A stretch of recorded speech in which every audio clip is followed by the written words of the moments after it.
I'm going to be painting some very loose watercolour roses using just one brush on this beautiful handmade watercolour paper. Hi, I'm Karen Rice and welcome to my watercolour YouTube channel. A link for the photograph, a full list of materials, colours and colour alternatives can be found in the description below. Just click show more. So, shall we get started? I'm using some handmade watercolour paper from Frogmore paper mill. It was given to me as a present from my lovely neighbours, and also a lovely bouquet of roses, which I am now actually painting. I've actually taken this photograph, so thank you to those lovely neighbours. So I'm actually just testing this out. I've never used this paper before. It's a cold pressed surface and it's got a lovely deckled ragged edge. Kind of reminds me a little bit of the Khadi paper, so I'll talk a little bit about that. I have made inquiries actually at Frogmore paper mill about ordering some paper. They don't seem to have any in stock at the moment, but if you would like to purchase handmade paper, there are lots of different places, one being Jackson's Art Supplies, and I'll put a link for that in the description below. There's something very magical about painting on handmade watercolour paper, and it's a really nice treat, as this is. I'm using my size 10 round black velvet brush, one of my favourite brushes at the moment.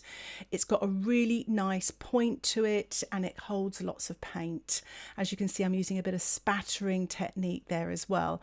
I'm mostly using permanent rose for the pink, and I'm using some of the ready-made greens there, the Hooker's Green Light and Viridian, and mixing some raw sienna with those greens, as well as a little bit of blue as well. I'm using my plastic card here to scratch into the surface of the paper. This is permanent, to create the sort of veins in the leaves here.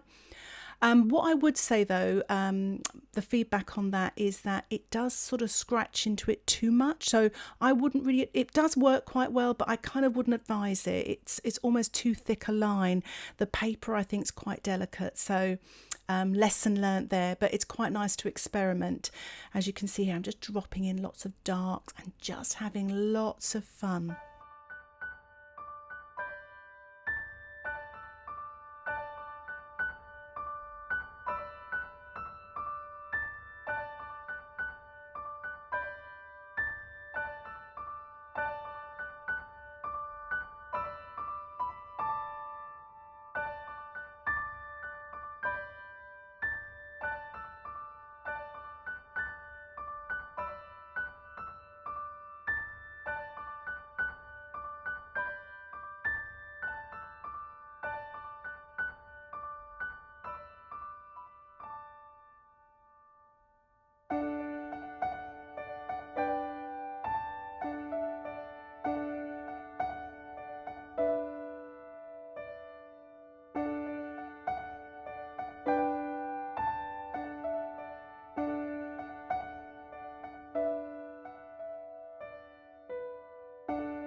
It's a great challenge using this size 10 round brush for the details. I'm actually using some Brusho and just sprinkling it onto the dry surface, and I'm going to spritz it with my spritzer bottle.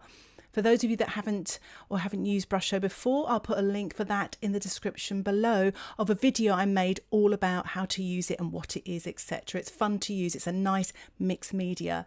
Again, I'm just sort of painting here the sort of pink, little sort of the roses in the distance, so I'm giving them less information here, and just sort of putting in some of this lovely pale green colour on the outside of the rose petals here, and the pink in the inside, using lots of water as well as I go.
Don't you just love those two colours together, the pink and the greens?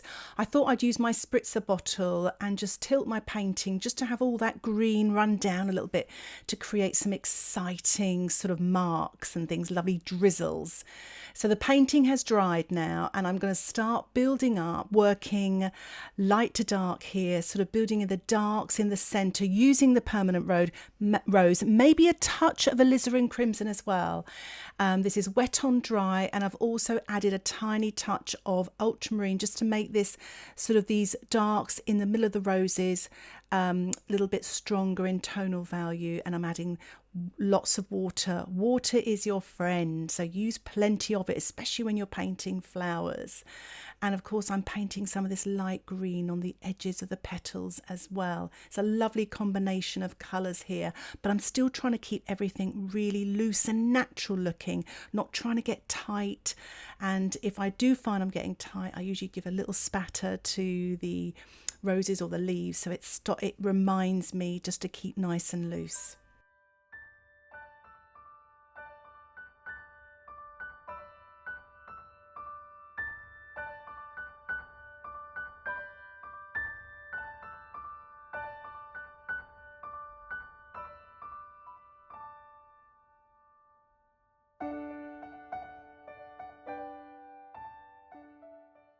I'm using my twig here, so I've dipped it into some watercolour paint and I'm just drawing with it to get some really fine details, but kind of natural looking marks as well. It's just an ordinary twig from the garden that I put into a pencil sharpener and sharpened it, or you could use a craft knife. It's fun to do. And I'm just painting in now my stems using the Hooker's Green Light, maybe a touch of yellow to that, or maybe a touch of blue to make it a little bit darker. Just finishing off with these yummy details here and there.